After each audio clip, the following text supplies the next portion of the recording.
الحمدللہ وکفا وسلام علی عبادہ الذین اصطفیٰ اما بعد۔ محترم سامعین، السلام علیکم ورحمۃ اللہ وبرکاتہ۔ ہم آپ حضرات کی خدمت میں اپنا عنوان رزق میں بے برکتی اور محرومی کے اسباب لے کر کے حاضر ہوئے ہیں۔ اس سلسلے میں 2 سبب ہم بیان کر چکے ہیں، اور آج انشاءاللہ ایک تیسرا سبب ہم بیان کرتے ہیں کہ جس کی وجہ سے انسان رزق میں برکتوں سے بھی محروم رہتا ہے، اور بسا اوقات پوری رزق ہی کو اللہ تعالیٰ اس سے چھین کر کے بالکل اس کو محروم کر دیتے ہیں۔ اور ناظرین، برابر اس سے پناہ مانگنا چاہیے۔ نبی علیہ السلام بہت کثرت سے دعا مانگا کرتے تھے، اللہ اچھا وقت دکھلا دینے کے بعد برا وقت نہیں دکھانا۔ کتنی پیاری دعا تھی۔ اور برابر دعا مانگتے، اللہ تعالیٰ مجھے فقر اور محتاجگی سے بچا لینا، فتنہ دنیا سے بچا لینا۔ تو دعا کرنی چاہیے، اور اس کے ساتھ ساتھ جن اسباب اور جن چیزوں کی بنا پر اللہ ناراض ہو کر کے ہمیں رزق سے محروم کر دیتے ہیں، ناظرین برابر ان چیزوں سے دور رہنا چاہیے، بچنا چاہیے۔ وہ تیسرا سبب جو ہے گناہ، معاصی، یعنی انسان جب اللہ کی نافرمانی بار بار کرتا ہے اور گناہوں سے توبہ نہیں کرتا، برائیوں پر برائیاں کرتا چلا جاتا ہے، کبھی وہ یہ سوچتا بھی نہیں کہ جس رب کا دیا ہوا رزق ہم کھا رہے ہیں، جس رب کا دیا ہوا ہم رزق استعمال کر رہے ہیں، اور اپنے مرمانی جیسے چاہتے ہیں ویسے کھا رہے ہیں، کبھی انسان کو اتنا بھی احساس نہ ہو کہ ہمیں اس رب کی فرما برداری بھی کرنی چاہیے۔ انسان جب اتنا بے حس ہو جائے، اتنا بددماغ ہو جائے کہ اتنا بھی اپنے خالق کا شکر ادا نہیں کرتا، احساس بھی نہیں کہ روزانہ دن بھر میں کتنی نعمتیں استعمال کرتے ہیں، اور جب چاہتے ہیں جتنے قسم کے کھانے ہم کھاتے ہیں، کھلاتے ہیں، لیکن فرما برداری نہیں کرتے، گناہوں پر گناہ کرتے جا رہے ہیں، برائیوں پر برائیاں کرتے جا رہے ہیں۔ پھر اللہ رب العالمین ایسے انسان سے رزق کو چھین لیتا ہے، رزق سے محروم کر دیتا ہے۔ گناہوں کی سزا یہ ہوتی ہے۔ انسان کو اسی لیے ہمیشہ گناہوں اور برائیوں سے باز رہنا چاہیے، اللہ کے حکم و دولی سے اجتناب کرے، اور اگر کبھی شیطان گناہ کروا دے تو سب سے پہلا فریضہ یہ ہے کہ توبہ استغفار کی جائے۔ رب العالمین قرآن پاک میں فرماتے ہیں، اعوذ باللہ من الشیطان الرجیم، بسم اللہ الرحمن الرحیم، سورہ اعراف کی آیت، وَلَوْ أَنَّ أَهْلَ الْقُرَىٰ آمَنُوا وَلَوْ أَنَّ أَهْلَ الْقُرَىٰ آمَنُوا وَاتَّقَوْا لَفَتَحْنَا عَلَيْهِمْ بَرَكَاتٍ مِّنَ السَّمَاءِ وَالْأَرْضِ وَلَٰكِنْ كَذَّبُوا فَأَخَذْنَاهُمْ بِمَا كَانُوا يَكْسِبُونَ۔ ناظرین، یہ آیت بڑی زبردست ہے سورہ اعراف کی۔ اس موضوع کو سمجھنے کے لیے یہ ایک آیت کافی ہے۔ اللہ تعالیٰ فرماتے ہیں، وَلَوْ أَنَّ أَهْلَ الْقُرَىٰ آمَنُوا وَاتَّقَوْا، اگر یہ ملک کے باشندے، اگر یہ شہر کے باشندے، اگر یہ گاؤں والے ایمان کے ساتھ ساتھ تقوی اختیار کریں۔ تقوی کا مطلب برائیوں سے اپنے آپ کو بچائیں، اللہ اس کے رسول کی نافرمانی سے بچائیں۔ اگر یہ ایمان کے ساتھ ساتھ تقوی اختیار کریں، اپنے آپ کو گناہوں برائیوں سے بچائیں، تو اللہ فرماتے ہیں لَفَتَحْنَا عَلَيْهِمْ بَرَكَاتٍ مِّنَ السَّمَاءِ وَالْأَرْضِ، تو ضرور بھی ضرور آسمان اور زمین سے برکتوں کے دروازے ان پر ہم کھول دیں گے۔ ناظرین، بات واضح ہو گئی کہ انسان اگر ایمان کے ساتھ ساتھ اپنے آپ کو نافرمانی سے بچائے، گناہوں سے باز رہے، اپنے دامن کو پاک رکھے، اور اگر کبھی شیطان گناہ کروا دے تو توبہ استغفار کرے، توبہ کا دروازہ اللہ نے اسی لیے کھلا رکھا ہے۔ اگر ایمان کے ساتھ ساتھ گناہوں سے بچتے رہیں، برائیوں سے باز رہیں، تو اللہ تعالیٰ زمین اور آسمان دونوں طرف سے ایسی قوم، ایسے گاؤں، ایسے انسانوں کے لیے برکت کا دروازہ کھول دیتے ہیں۔ لیکن اللہ کیا فرماتے ہیں، وَلَٰكِنْ كَذَّبُوا، لیکن یہ گاؤں کے لوگوں کو اس شہر اور ملک کے باشندوں کو ہم نے اوپر آسمان اور زمین دونوں طرف کی برکتوں سے محروم کر دیا. ختم. ہم نے آسمان سے برکتیں، زمین کی برکتیں سب ہم نے روک لیا، گاؤں کے لوگوں کو محروم کر دیا. کیوں؟ وَلَٰكِنْ كَذَّبُوا، چونکہ نہ ایمان لائے اور نہ انہوں نے گناہوں کو چھوڑا. وَلَٰكِنْ كَذَّبُوا فَأَخَذْنَاهُمْ بِمَا كَانُوا يَكْسِبُونَ. اللہ تعالیٰ نے فرمایا انہوں نے انکار کیا، قبول کرنے سے انکار کیا، جھٹلایا. فَأَخَذْنَاهُمْ بِمَا كَانُوا يَكْسِبُونَ، تو ان کے گناہوں کی وجہ سے میں نے عذاب میں ان کو پکڑ لیا. اور سب سے بڑا عذاب کیا تھا؟ اللہ نے آسمان سے بارشوں کو روکی، زمین سے برکتوں کو روکا اور پوری قوم کو تباہ اور برباد کر دیے. اللہ رب العالمین نے واضح کر دیا انسان برکتوں سے کب محروم ہوتا ہے، رزق سے کب محروم ہوتا ہے؟ جبکہ انسان گناہوں سے باز نہ آئے، برائیوں سے توبہ نہ کرے، اپنے گناہ اور برائی پر وہ ڈٹا رہے اور گناہ برائی کرتا رہے. یہ آیت ہے. اب آئے احادیث کی طرف چلتے ہیں. سنن ابن ماجہ اور بہت ساری دیگر کتب حدیث کی روایت ہے. ثوبان مولا رسول اللہ صلی اللہ علیہ وسلم، یاد رکھیے گا، رسول اللہ صلی اللہ علیہ وسلم کے آزاد کردہ غلام ثوبان کہتے ہیں کہ نبی علیہ السلام نے ارشاد فرمایا لا یزاد فی العمر الا البر ولا يرد القدر الا الدعاء وان الرجل لا يحرم من الرزق بخطیئة يعملها او كما قال علیہ السلام. ناظرین بات بڑی واضح ہو گئی. نبی علیہ السلام نے مسئلے کو واضح کر دیا، اور آج سے نہیں کتنے پہلے اللہ کے رسول نے امت کو وارننگ دی. اس حدیث میں 3 چیزیں اللہ کے رسول نے بیان کیا ہے.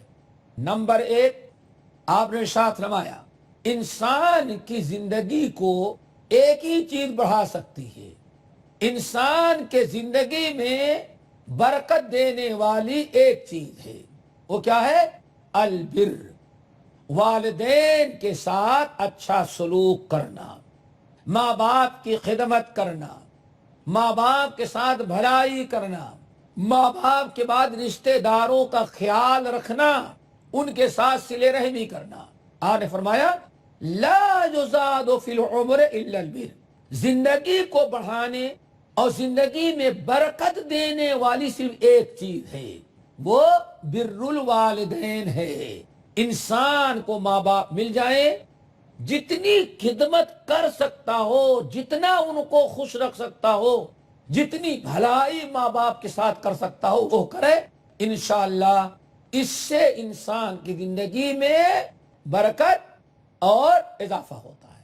نمبر 2، آپ نے فرمایا وَلَا يُرَدُّ الْقَدَرُ إِلَّا الدُّعَاء، اور تقدیر کو بدلنے والی صرف ایک ہی چیز ہے، وہ دعا ہے. انسان دعا کرے اللہ تعالی ہمیں بلاؤں سے، آفتوں سے، مصیبتوں سے اللہ تعالی ہمیں بچا دے.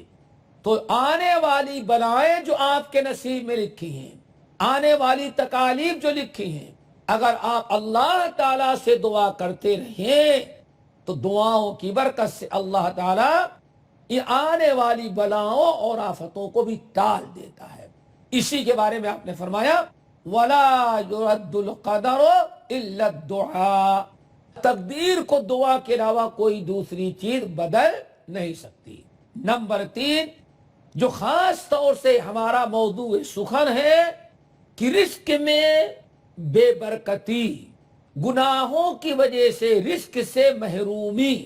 اب آگے ذرا سنیں تیسری چیز، نبی علیہ السلام فرماتے ہیں وَإِنَّ الرَّجُلَ لَيُحْرَمُ مِنَ الرِّزْقِ بِخَطِيئَةٍ يَعْمَلُهَا، آدمی کے لیے اللہ تعالی رزق کا انتظام کیے ہوئے ہیں، اس کے رزق کا سارا انتظام کیا ہے اللہ نے، لیکن جو رزق اللہ تعالی اس کو دے رہا تھا وَإِنَّ الرَّجُلَ، لا يحرم من الرزق بخطیئۃ یعملها، آدمی جب گناہ کرتا ہے اور برائیاں کرنے لگتا ہے، ناظرین پھر یاد رکھنا یہاں ایک مرتبہ گناہ ہو جائے اس کی بات نہیں ہے، اگر انسان سے گناہ ہو، دل میں نادم و شرمندہ ہو، توبہ استغفار کر لے، اللہ تعالیٰ اس کے سارے گناہوں کو معاف، ایسا انسان رزق سے محروم نہیں ہوگا۔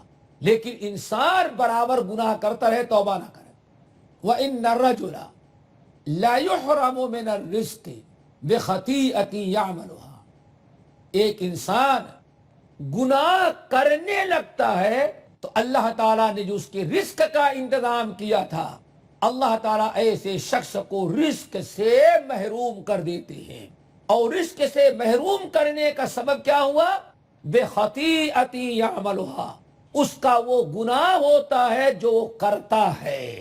ناظرین بات بڑی واضح کر دی اللہ کے رسول صلی اللہ علیہ وسلم نے کہ انسان گناہ جب کرتا ہے، انسان برائیاں جب کرتا ہے تو اس کے گناہوں اور برائیوں کی وجہ سے اللہ تعالیٰ اس کے رزق کا دروازہ بند کر دیتے ہیں۔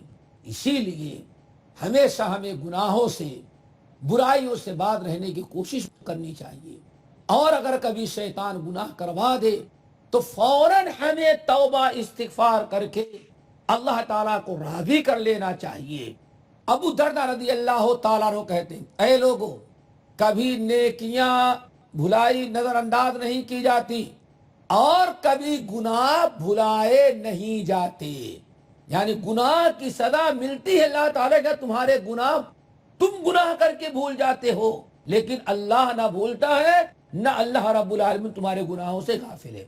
ناظرین یہ مختصر سے وقفے کا وقت ہے، انشاءاللہ وقفے کے بعد پھر ہم دوبارہ حاضر ہوں گے اور اس گفتگو کو جاری کریں گے۔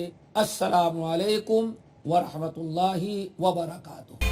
الحمدللہ وکفا وسلام علی عبادہ الذین اصطفیٰ، اما بعد۔ محترم ناظرین، وقفے سے قبل ہم آپ حضرات سے گفتگو کر رہے تھے کہ گناہوں سے انسان رزق میں برکت سے بھی محروم کر دیا جاتا ہے، اور کبھی ایسا ہوتا ہے کہ اللہ تعالیٰ ناراض ہو کر کے پورا رزق ہی اس سے چھین کر کے اسے غریب مسکین بنا دیتے ہیں۔ بہترین رزق کا انتظام اللہ کرتا ہے، انسان اس رزق سے فائدہ اٹھاتا رہتا ہے، لیکن جب اللہ کو ناراض کرتا ہے، اللہ کی نافرمانی کرنے لگتا ہے، تو اللہ تعالیٰ اس کے رزق کو چھین لیتے ہیں، اس کو رزق سے محروم کر دیتے ہیں۔ اس سلسلے میں ایک حدیث جس کو امام حاکم، امام عبد الرحمن بن ابی حاتم اور بہت سارے اہل علم نے نقل کیا ہے، اس حدیث کو بھی بیان کر دینا بہت ہی مناسب ہے، شاید کہ ناظرین کے دل میں بات اتر جائے اور گناہوں سے توبہ استغفار کریں۔ میں نے کہا کتنی بدنصیبی ہے کہ آج نماز جیسے چھوڑنے والا گناہ کس گھر میں نہیں ہو رہا ہے۔ ہر مسلمان تقریباً کم سے کم 95% مسلمان تو یقیناً آج اس گناہ میں مبتلا ہیں، نماز کے چھوڑنے میں۔ برکت کہاں سے آئی؟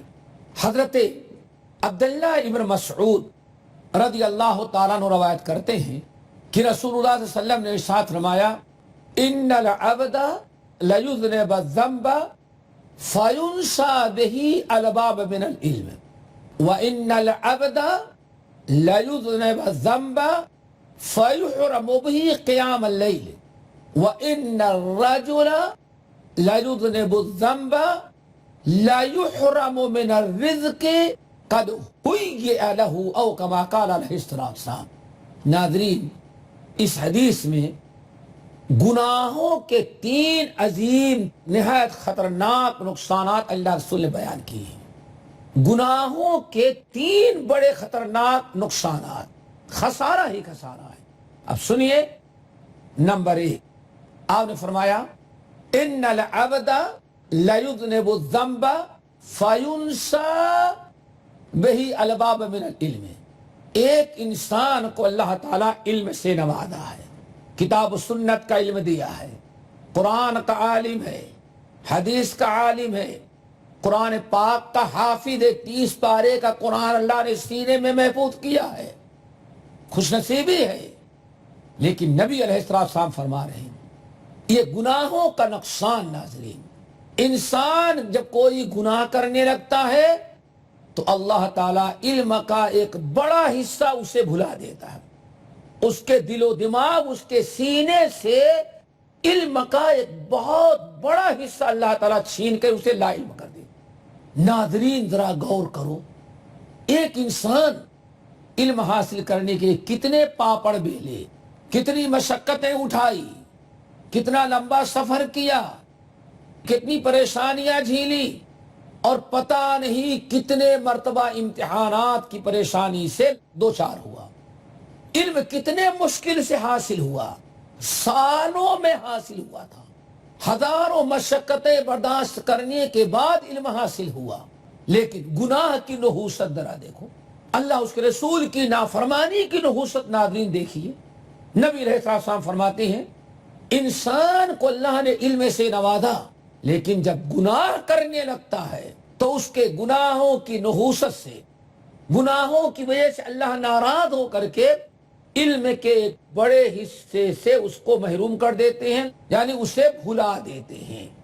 وہ نسیم منسیاں ہو جاتا ہے، نہ اس کو یاد رکھ پاتا ہے اور نہ اس پر عمل کرتا ہے۔ علم سے بھی محروم ناظرین اور عمل سے بھی محروم ہو گیا۔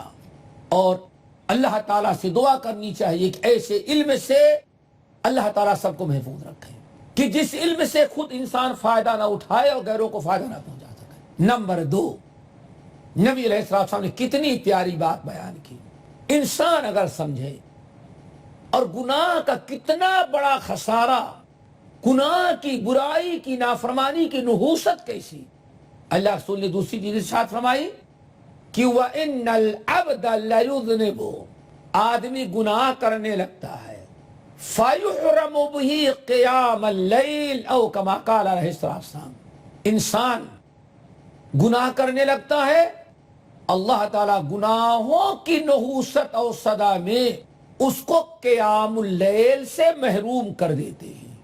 کیا مطلب ہے ناظرین؟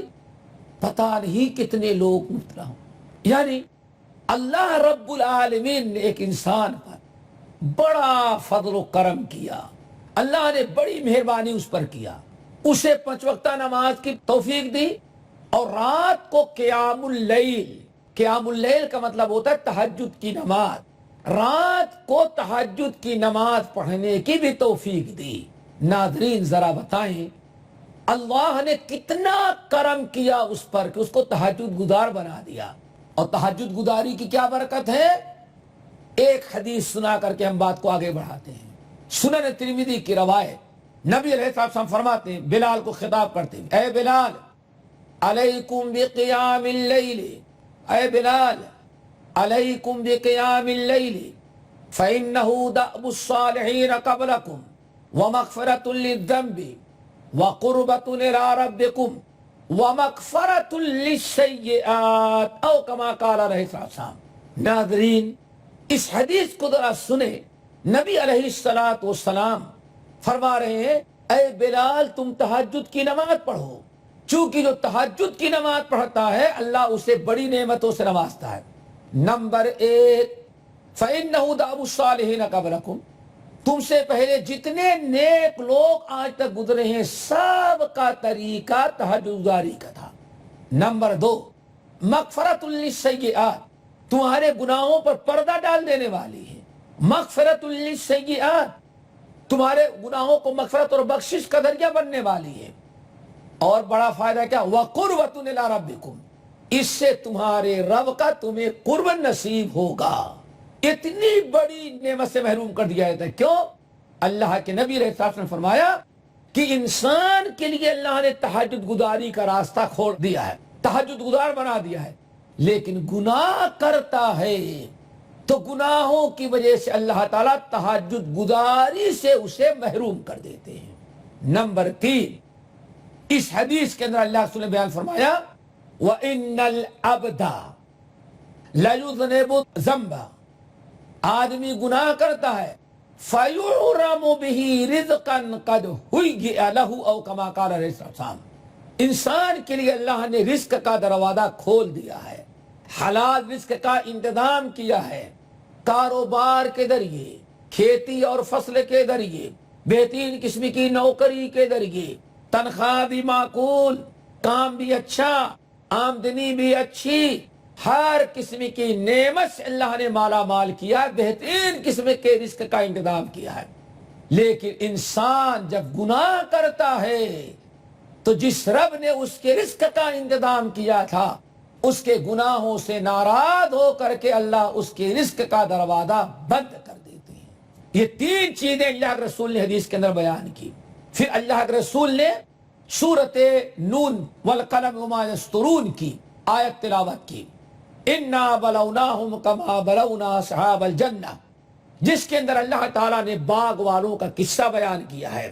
ایک بڑا نیک صالح انسان تھا، اس کے پاس بڑا بہترین باغ تھا، باغ ہر سال اچھا پھل لایا کرتا تھا، بڑی سی کھیتی تھی.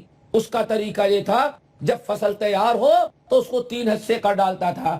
ایک حصہ خود کھاتا، اپنے گھر والوں پر خرچ کرتا، دوسرا حصہ غریبوں کو تقسیم کر دیتا، تیسرا حصہ جو ہے کھیتی میں خرچ کے لیے، بیج کے لیے، کھیتی کے اخراجات کے لیے رکھ لیتا تھا. اس کا انتقال ہو گیا. اس کے 4 جوان بیٹے تھے. وہ کہتے تھے میرا باپ بڑا بیوقوف ہے، اتنا بڑا مال اٹھا کے دے دیتا ہے کس کو؟ غریبوں کو. انہوں نے ٹھان لیا اب ہم لوگ غریبوں کو نہیں دیں گے. انہوں نے فیصلہ کیا کہ صبح ہونے کے پہلے پہلے رات ہی کو ساری فصل کاٹ کر کے لائیں گے اور غریبوں کو بالکل نہیں دیں گے. یہ ہے بری نیت.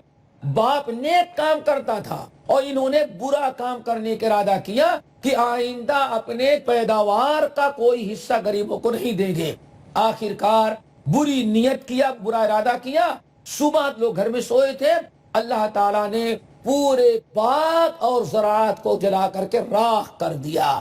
اللہ کے رسول نے فرمایا دیکھو اللہ نے ان کے لیے رزق کا بہترین انتظام کیا تھا، لیکن جب انہوں نے غریبوں کو نہ دینا چاہا، گناہوں کا اور برائی کا جب انہوں نے ارادہ کیا تو اللہ تعالیٰ نے ان کو رزق سے محروم کر دیا. ناظرین، وقت انتہا کو پہنچا. انشاءاللہ اگلی نشست میں چوتھا رزق میں برکت سے محرومی کا جو سبب ہے، انشاءاللہ اگلے نشست میں ہم لے کے حاضر ہوں گے. السلام علیکم ورحمۃ اللہ وبرکاتہ.